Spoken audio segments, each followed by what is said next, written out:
Namo Vishnupadaya Krishna Prestaya Bhutale Srimate Bhaktivedanta Swaminiti Namine Namaste Sarasvati Devim Gauravani Pracharine Nirvishesha Shunyavadi Paschachade Shatarine Bhaja Sri Krishna Chaitanya Prabhu Nityananda Sri Advaita Gadadara Srivasadi Gaura Bhakta Vrindam Hare Krishna Krishna Krishna Hare Hare Hare Rama Rama Rama Hare Hare Om Namo Bhagavate Vasudevaya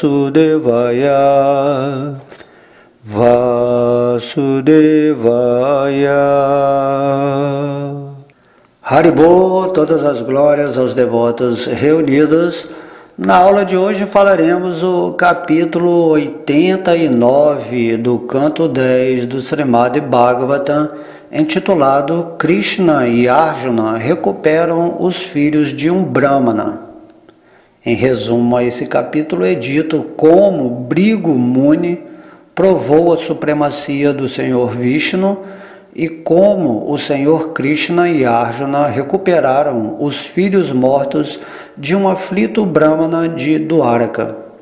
Certa vez, há muito tempo, às margens do rio Sarasvati, surgiu uma discussão entre um grupo de sábios sobre qual dos três principais senhores, Brahma, Vishnu ou Shiva, é o maior.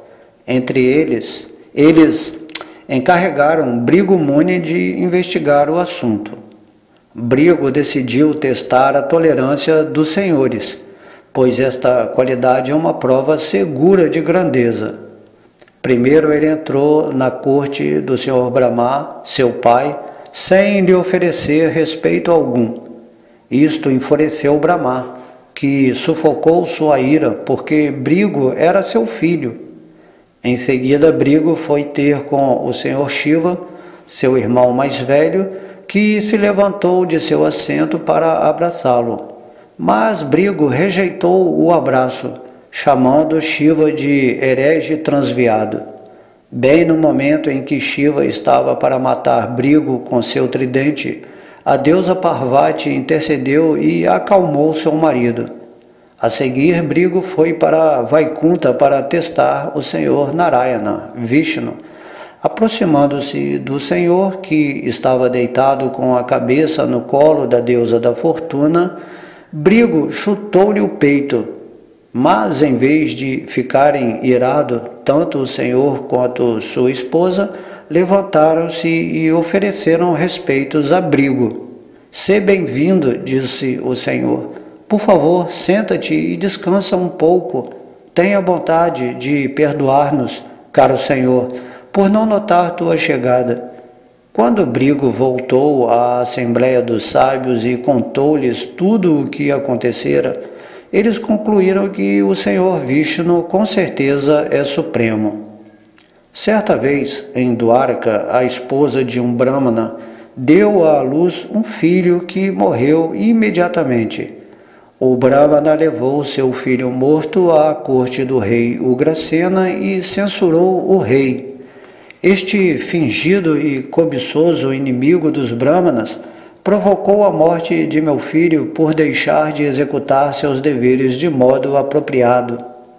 Esta mesma desgraça continuou a acontecer ao Brahmana, e cada vez que isso ocorria, ele levava o corpo de seu bebê morto à corte real e censurava o rei.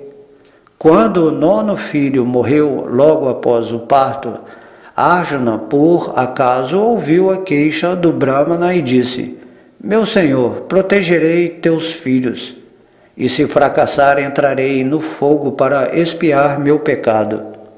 Algum tempo depois, a esposa do Brahmana estava para dar à luz pela 10ª vez.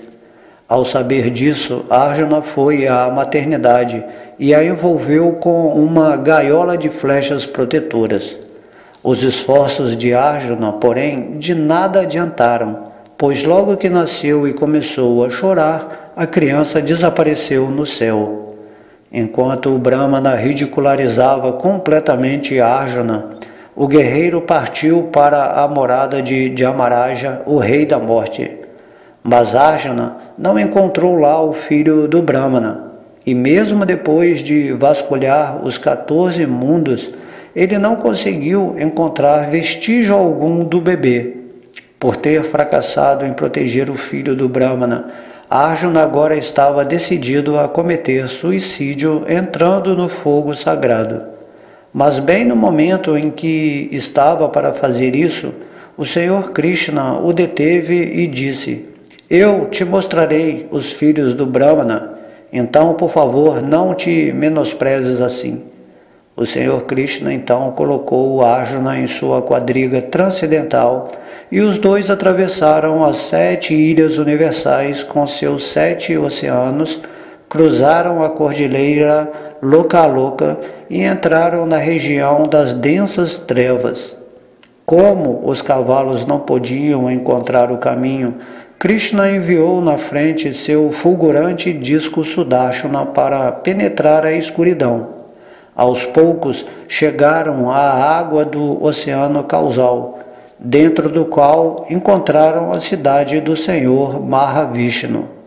Lá viram a serpente Ananta de 1000 capelos e sobre ele repousava Mahavishnu.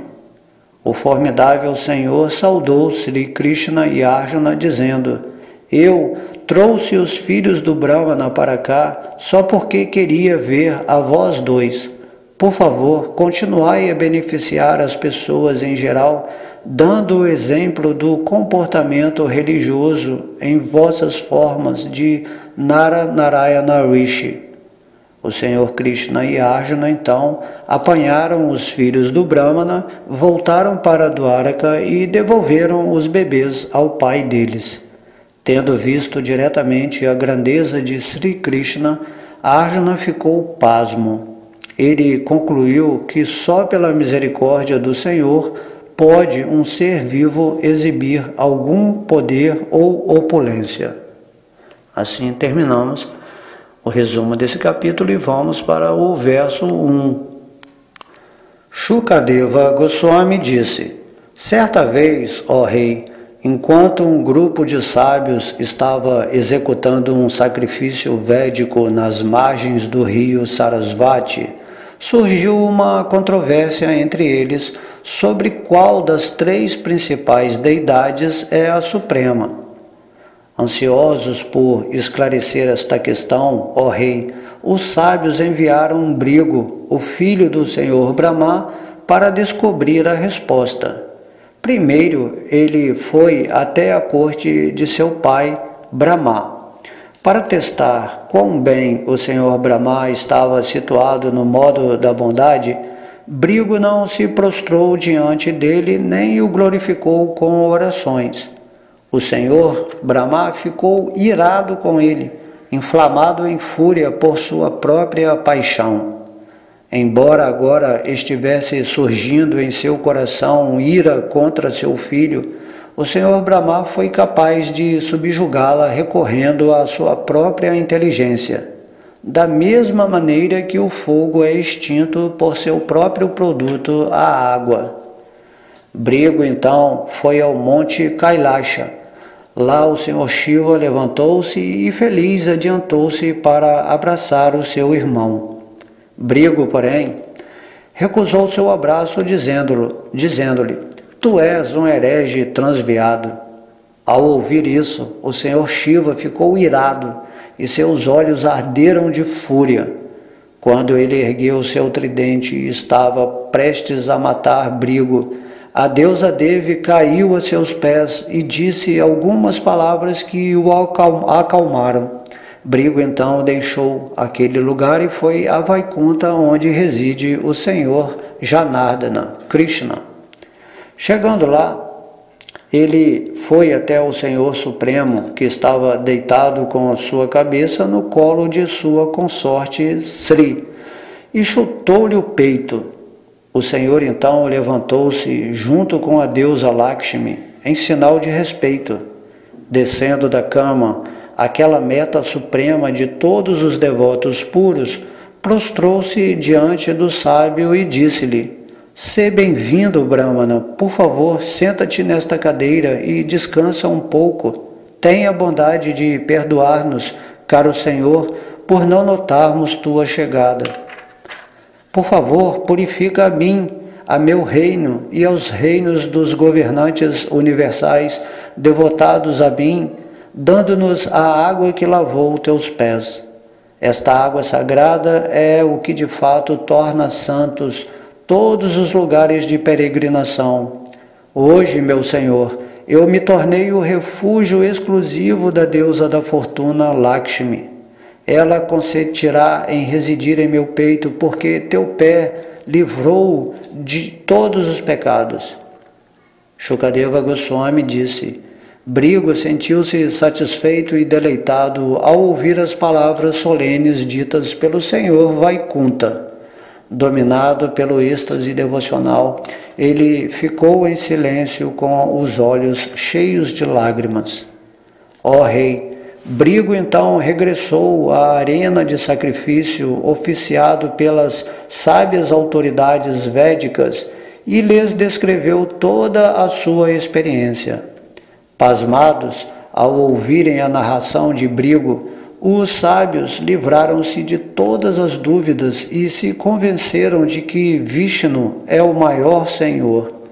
Dele vem a paz, o destemor, os princípios essenciais da religião, o desapego com o conhecimento, os 8 poderes da yoga mística e sua glorificação, que expurga da mente todas as impurezas. Vishnu é conhecido como o destino supremo daqueles que são serenos e equilibrados, os santos abnegados e sábios que abandonaram toda a violência. Sua forma mais querida é a da bondade pura, e os brahmanas são suas deidades adoráveis. Pessoas de inteligência perspicaz que atingiram a paz espiritual adoram-no sem motivos egoístas. O Senhor se expande em 3 espécies de seres manifestos: os Rakshasas, os demônios e os semideuses, todos os quais são criados pela energia material do Senhor e condicionados pelos seus modos. Mas, dentre os 3 modos, o modo da bondade é que é o meio de alcançar o sucesso final da vida. Então, Shukadeva Goswami disse: os brahmanas eruditos que viviam ao longo do rio Sarasvati chegaram a esta conclusão para dissipar as dúvidas de todas as pessoas. Depois disso, prestaram serviço devocional aos pés de lótus do Senhor Supremo e alcançaram sua morada. Sri Shuta Goswami disse: foi assim que este fragrante néctar fluiu da boca de lótus de Shukadeva Goswami, o filho do sábio Vyasadeva. Esta maravilhosa glorificação da pessoa suprema destrói todo o medo presente na existência material. O viajante que beber constantemente este néctar, através dos orifícios de seus ouvidos, esquecerá a fadiga causada por vaguear pelos caminhos da vida mundana. Shukadeva Goswami disse: certa vez, em Dwaraka, a esposa de um brahmana deu à luz um filho, mas o bebê recém-nascido morreu assim que tocou no chão, ó Bharata. O brahmana pegou o cadáver e colocou-o à porta da corte do rei Ugrasena.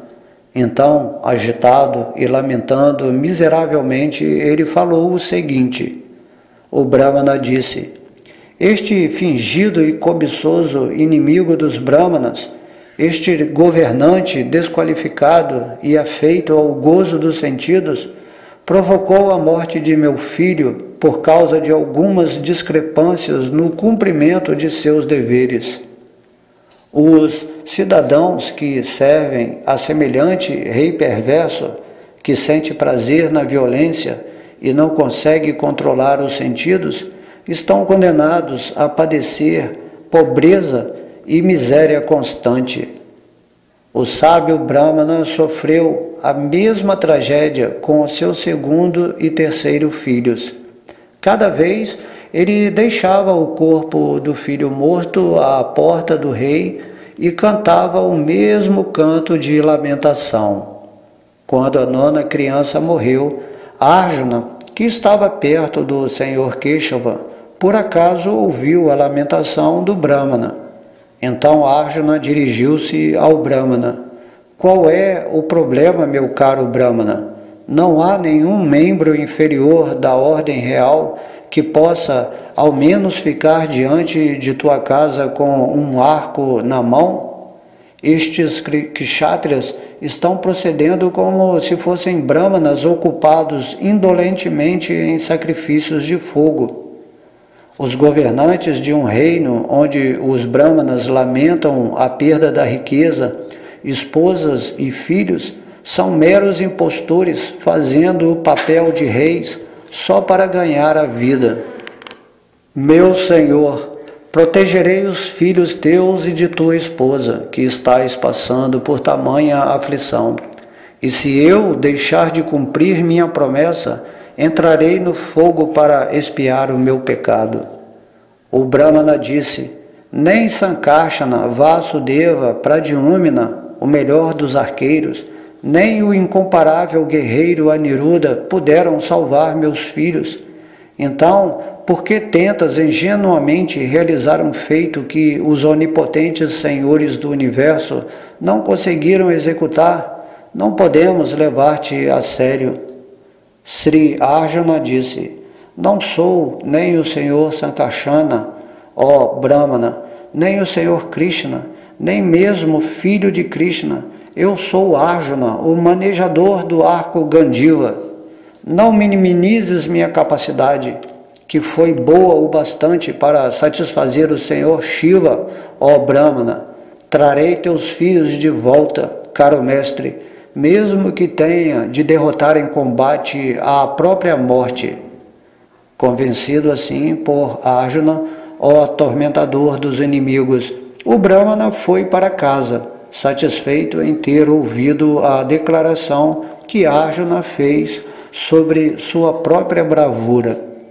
Quando a esposa do enaltecido Brahmana estava para dar à luz outra vez, este procurou Arjuna com grande ansiedade e rogou-lhe: por favor, protege meu filho da morte.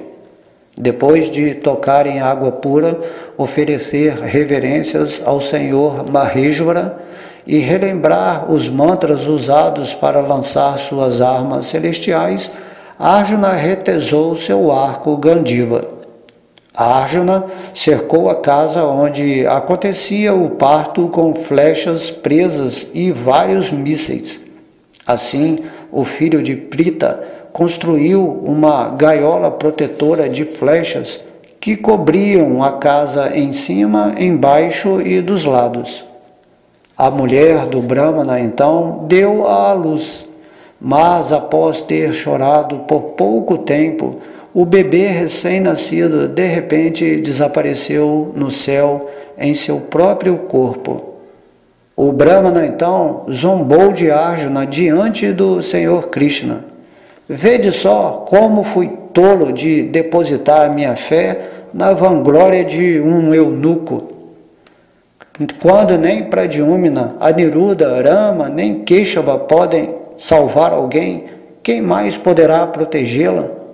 Para o inferno com este mentiroso Arjuna, para o inferno com o arco deste alardeador. Ele é tão tolo que se iludiu a ponto de pensar que podia trazer de volta uma pessoa que o destino levou embora.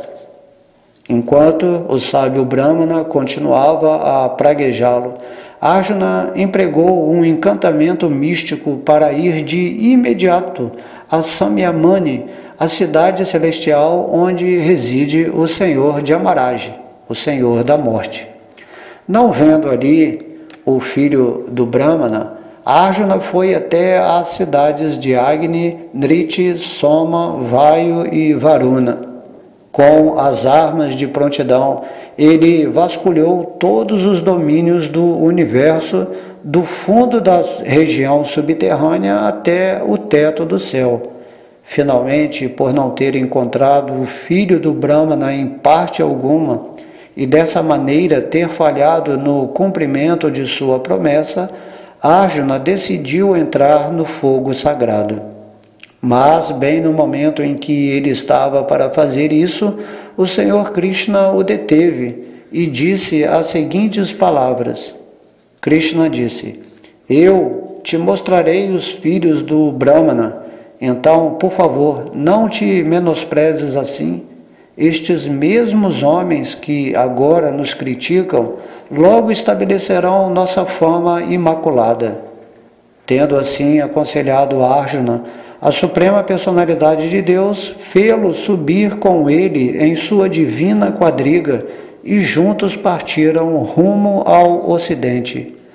A quadriga do Senhor cruzou as 7 ilhas do universo intermediário, cada qual com o seu oceano e suas 7 montanhas principais. Depois ela atravessou a fronteira de Loka a Loka e entrou na vasta região da escuridão total. Naquela escuridão, os cavalos da quadriga, Shaiba, Sugriva, Megapushpa e Bahalaka, perderam o rumo. Vendo-os neste estado, ao melhor dos Bharatas, o Senhor Krishna, o Mestre Supremo de todos os mestres da Yoga, enviou seu disco Sudarshana adiante da quadriga. Aquele disco brilhava como milhares de sóis. O disco Sudarshana do Senhor penetrara a escuridão com sua ofuscante refulgência. Precipitando-se com a velocidade da mente, ele trespassava o medonho e denso esquecimento que se expandira da matéria primordial, como uma flecha atirada do arco do Senhor Rama trespassa o exército de seu inimigo. Seguindo o disco Sudarshana, a quadriga atravessou a escuridão e alcançou a infinita luz espiritual do onipenetrante Brahmajyoti.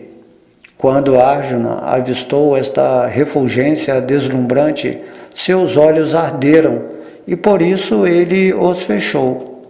Saindo daquela região, eles entraram numa resplandecente extensão de água com ondas enormes levantadas por um vento poderoso.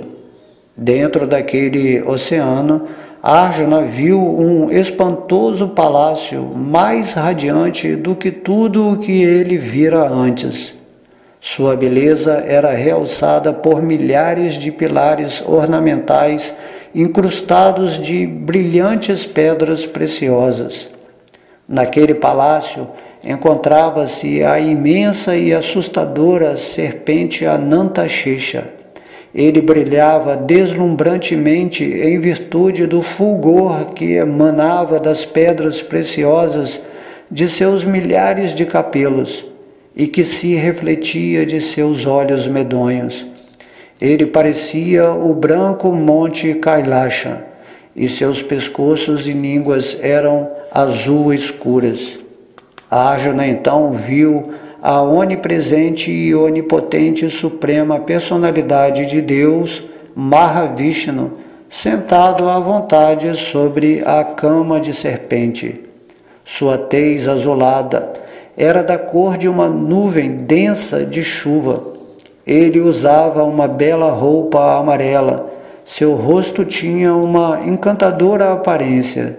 Seus olhos largos eram muito atraentes. E ele tinha 8 longos e lindos braços. Seus abundantes cachos de cabelo banhavam-se de todos os lados no brilho refletido dos feixes de pedras preciosas que enfeitavam sua coroa e brincos. Ele usava a joia Kaustuba, a marca de Srivatsa e uma guirlanda de flores silvestres. Servindo aquele mais elevado de todos os senhores, estavam seus assistentes pessoais, encabeçados por Sunanda e Nanda, seu chakra e outras armas em suas formas personificadas, suas potências consortes, Pushti, Sri, Kirti e Aja, e todos os seus vários poderes místicos. O Senhor Krishna ofereceu homenagem a si próprio em sua forma ilimitada, e Arjuna, espantado ao ver o Senhor Mahavishnu, prostrou-se também. Então, enquanto os dois estavam diante dele de mãos postas, o onipotente Mahavishnu, mestre supremo de todos os regentes do universo, sorriu e falou-lhes com uma voz cheia de solene autoridade. O Senhor Mahavishnu disse: Eu trouxe os filhos do Brahmana para cá porque queria ver a vós dois, minhas expansões, que desceram à terra para salvar os princípios da religião. Logo que acabardes de matar os demônios que sobrecarregam a terra, regressai depressa para mim. Embora todos os vossos desejos estejam completamente satisfeitos, ó melhores das personalidades enaltecidas, para o benefício do povo em geral, deveis continuar a dar o exemplo da conduta religiosa em vossas formas como os sábios Nara e Narayana. Instruídos assim pelo Senhor Supremo do mais alto planeta, Krishna e Arjuna assentiram-se cantando Om, e então prostraram-se diante do onipotente Senhor Mahavishnu.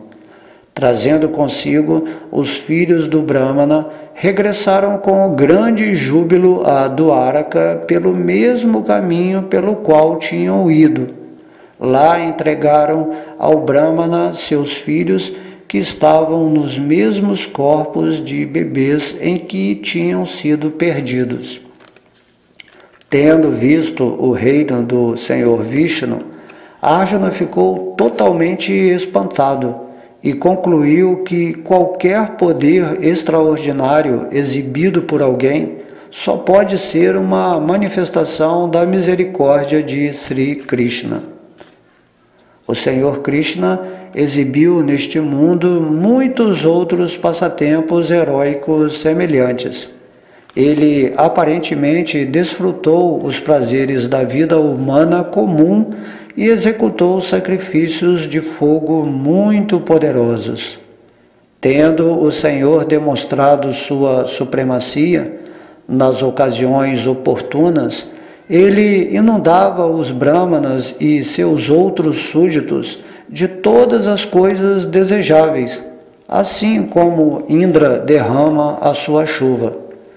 Agora que ele havia matado muitos reis perversos e ocupado devotos tais como Arjuna em matar a outros, o Senhor podia facilmente garantir a execução dos princípios religiosos por intermédio de governantes piedosos como Yudhishthira.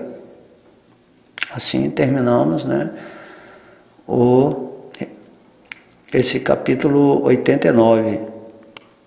Aqui nesse último verso podemos ver que a Shukadeva Goswami está encerrando o canto 10, falando sobre as atividades do Senhor Krishna nesse planeta. Então, muitos passatempos, além desses, que têm assim, um significado tão magnífico, traduzem ao nosso coração a importância, a grandeza, a posição real do Senhor Krishna.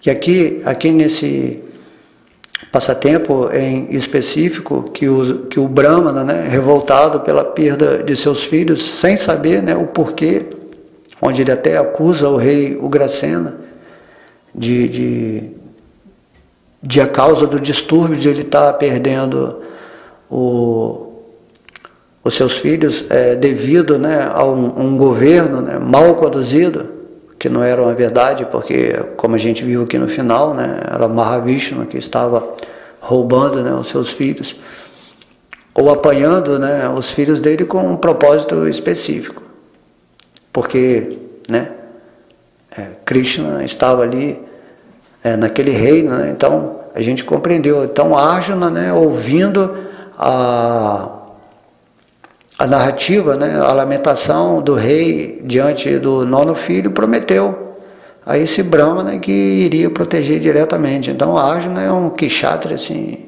fabuloso, né? E a natureza do kshatriya ele fala assim, não importa se Deus não te protegeu, eu vou te proteger, né? O Arjuna demonstrou, né, essa atitude kshatriya, ele era muito poderoso, né? Ele vencia até semideuses assim.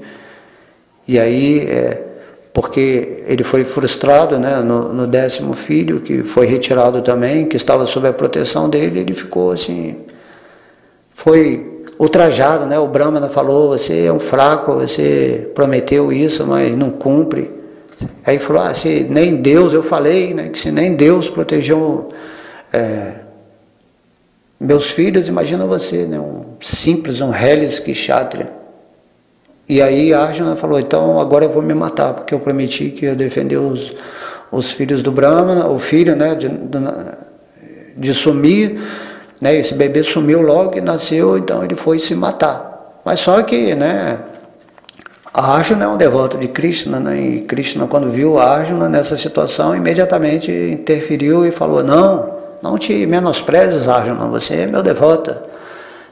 Vamos juntos, né, buscar esses filhos dos Brahmanas. Então, Krishna, ele sempre vai favorecer o devoto, nunca vai deixar a reputação de um devoto dele ser manchada por ninguém, né? Então, se você é um devoto puro de Krishna, pode ter certeza que a sua reputação, a sua fama espiritual vai ser protegida por Deus. E aí, lógico, né, que tudo isso a gente sabe que é um arranjo, né, de Krishna. E Mahavishnu, né, Mahavishnu é a origem de tudo, né, de toda a existência material. Então, Krishna montou na quadriga dele junto com Arjuna e pelo poder, né, divino, eles atravessaram todas as regiões universais, onde chegaram nesse ponto em que ele atravessa, né, a borda do universo, entra na refulgência Brahmajyoti, né, do Senhor Mahavishnu, e aí chegaram até a cidade onde, né, é descrita aqui, né, a beleza dessa cidade, onde habita o próprio Mahavishnu, que é a causa original, né, de tudo que manifesta no mundo material. E aí o Senhor Mahavishnu, imagina, Mahavishnu é uma expansão de Krishna, né? E ele queria ver Krishna. A própria expansão central de toda a criação de vários universos desejou ter esse contato íntimo com Krishna, e igual aquele passatempo do Senhor Brahma, que ele rouba, né, os vaqueirinhos, aí depois Krishna se manifesta para ele, assim, mas só que no caso aí é Mahavishnu, né? Mahavishnu, ele sabe, né? Ele é Deus. E aí ele criou esse passatempo para mostrar que até mesmo, né, o ser, né, central da existência material, que cria todos os universos, queria ter esse contato íntimo com Deus. E fez esse arranjo, mostrando que as próprias expansões de Krishna, né, até mesmo Balarama, sentem atração por Krishna, né? Balarama, que é a fonte de Mahavishnu, né, ele quer sempre assim, ficar com Krishna, proteger Krishna, ele que cria toda a existência de Deus, ele que cria todo o cenário ali de Vrindavana, onde Krishna se manifesta, né? É o poder espiritual de Deus. Então, isso leva, né, à conclusão de que Krishna realmente é o centro de toda a existência, espiritual e material. O centro da existência espiritual de Krishna é esse Mahavishnu. Depois ele se manifesta como Garbhato Kashayi Vishnu e como Kshiro da Kashayi Vishnu, ele entra no coração de todo mundo. Então a gente vê aqui importância, né, desse passatempo, que inclusive é o último passatempo. Então mostra assim a grandeza de Krishna, que o próprio centro, né, da existência material quis ver, né, Krishna. E no caso, como Krishna estava com Arjuna, eles representam essa expansão de austeridade chamado Naranarayana. É Arjuna com Vishnu, né, com Vasudeva.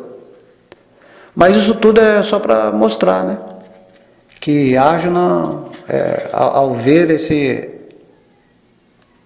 passatempo, ele realizou que, né, ele concluiu que qualquer poder extraordinário, né, exibido por alguém só pode ser uma manifestação da misericórdia de Sri Krishna, já que ele é o centro todo-poderoso da existência material, que manifesta esses corpos, a inteligência, a mente, né, a emoção, o conhecimento, a ignorância, tudo isso é manifesto por Deus, por esse Mahavishnu. E dessa forma, esse Mahavishnu, ele adorou a Krishna.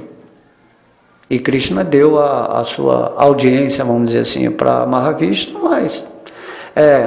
e aí depois Krishna é interessante que fala que ele adorou a si mesmo, né? Ele prestou reverências a Mahavishnu, que é ele mesmo, né? Então tem isso, né? Deus adora ele mesmo em suas expansões, isso tudo é absoluto, porque tudo é Krishna. Até mesmo quando a gente está adorando Krishna, nós somos a energia de Krishna adorando Krishna. E as expansões pessoais de Krishna também adoram Krishna, mostrando que Krishna é o centro de toda adoração. Por isso que esse nome Krishna significa, né, o centro supremo, né, mais doce, cujo magnetismo pessoal e absoluto atrai toda a existência para ele. Então, o centro atrativo de toda essa existência material, que é o Senhor Mahavishnu, ele se sentiu atraído por Krishna, e aí ele criou esse passatempo de roubar os brahmanas só para ter audiência com o Senhor Krishna.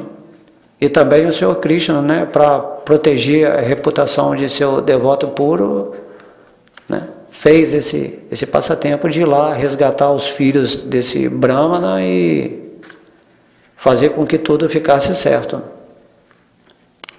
E aí nessa ida de Krishna também para lá, vai se mostrando esse caminho, né, onde você vai passando por várias dimensões, né, os vários oceanos, vários lugares, até que você entra numa escuridão completa que além, né, de todos os lugares luminosos aqui, sem sol, sem nada, e após essa escuridão, quando você ultrapassa, né, a película, né, o véu desse universo, que ele é como um ovo fechado, então quando você passa ali, imediatamente você entra no oceano causal.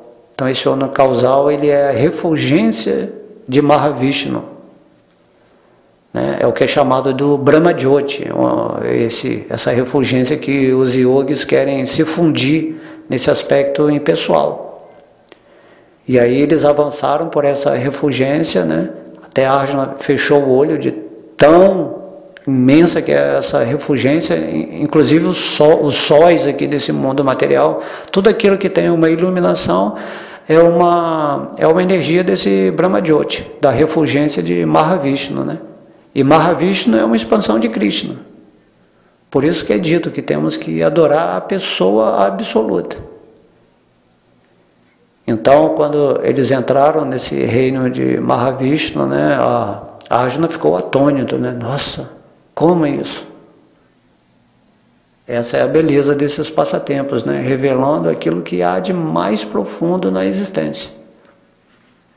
Todos os universos, que nós estamos, né, aparentemente sendo assim, infinitos diante da nossa posição humana, eles se manifestam durante um tempo, se mantêm durante outro, e depois eles são destruídos e absorvidos no corpo desse Mahavishnu, que é o centro de toda a existência das manifestações universais.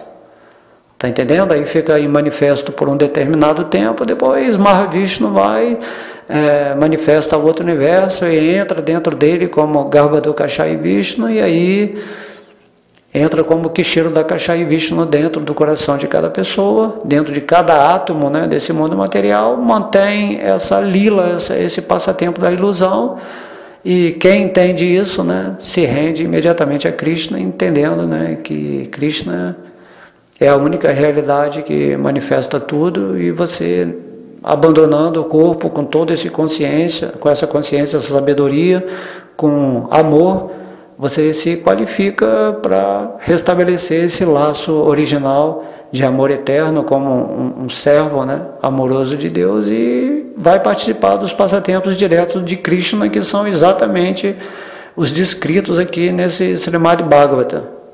Alguns, né, porque houve infinitos outros passatempos de Krishna, porque acontece nesse nível aqui meio místico, né? Não é só uma vidinha que Krishna acorda, e aí ele vai fazer seus rituais, é isso, mas é muito mais. E Krishna, ele se expande e está executando todos os passatempos ao mesmo tempo, lá em Vrindavana, em Mathura, em Dwaraka, e também agora, né, como o Senhor Mahavishnu, como Deus dentro do nosso coração, como a execução de todos os fenômenos desse mundo material, e aí a gente vai tendo uma abrangência de conhecimento de Deus. Por isso que quando você sabe tudo isso, ou pelo menos se você está ouvindo essas aulas e chegou até esse ponto, imediatamente você se rende aos pés de lótus de Krishna, assim, sem nenhuma hesitação. E quando você se rende a Deus, você fica com essa reputação de Arjuna, né? E imediatamente Krishna passa a conduzir a sua vida e você se torna um guerreiro muito poderoso. E se você faz uma promessa a alguém, como Arjuna fez esse Brahmana, o Senhor Krishna imediatamente vai cumprir aquilo que você falou. Entende? Então não tenham medo de serem insultados assim, pela ira das pessoas, que às vezes até é inconsciente, né?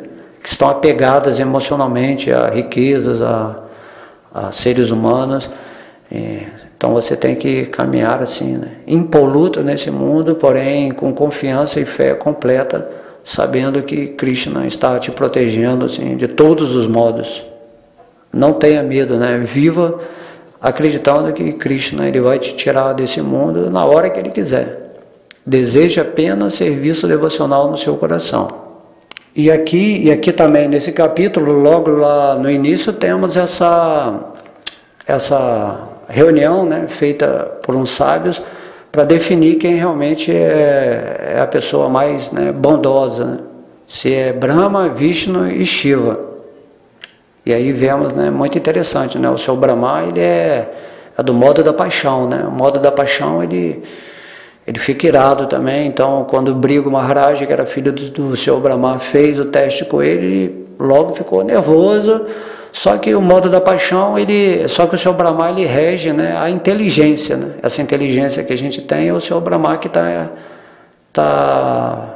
que personifica essa inteligência aqui nesse mundo material. Então, imediatamente ele usou a inteligência, discriminou aquele momento, né? Então a sua fúria se apaziguou, e aí ele perdoa, né, assim, seu filho, assim, tal, a discrepância, né, por não ter adorado, já que o Senhor Brahma é o primeiro ser criado do universo, né, o ser assim, super poderoso, mais poderoso.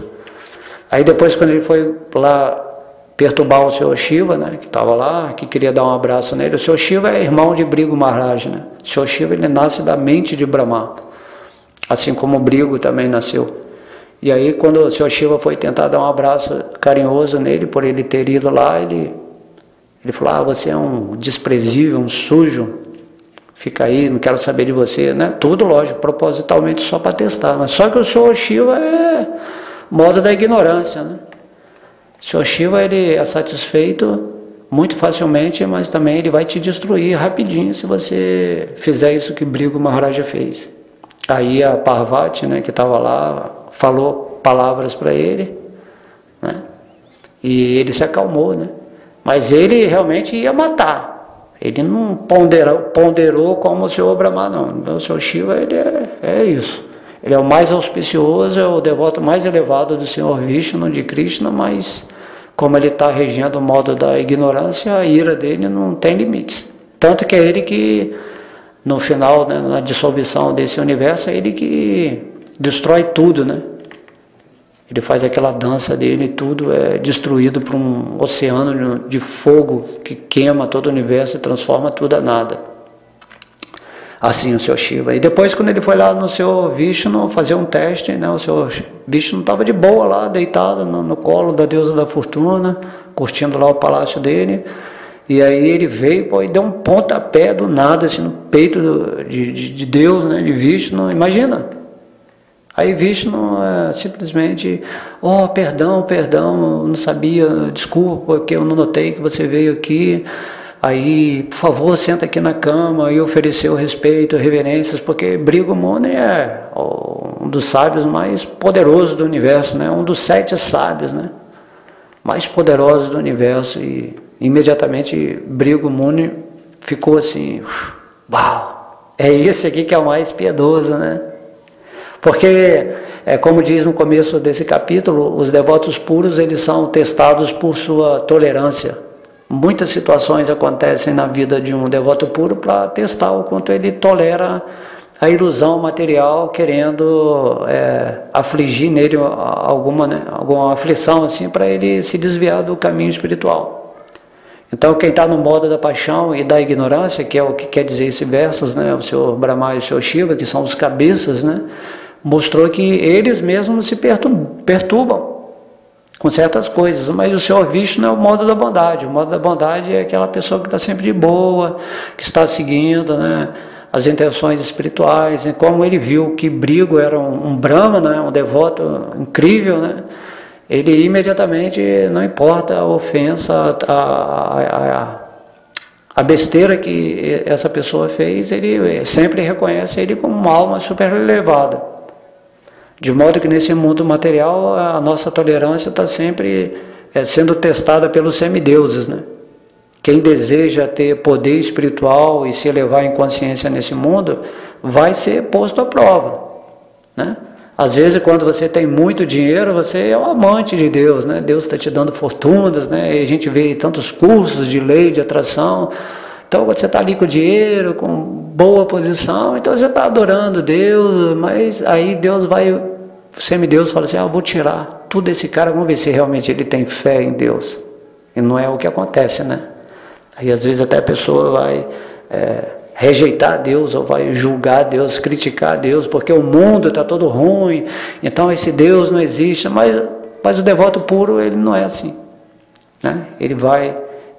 Pode vir o que vier, caos, desfrute, a mente dele não se desvia dos pés de lótus de Krishna. Então esse capítulo ele está, né, esses versos aqui estão ensinando esse entendimento na nossa consciência.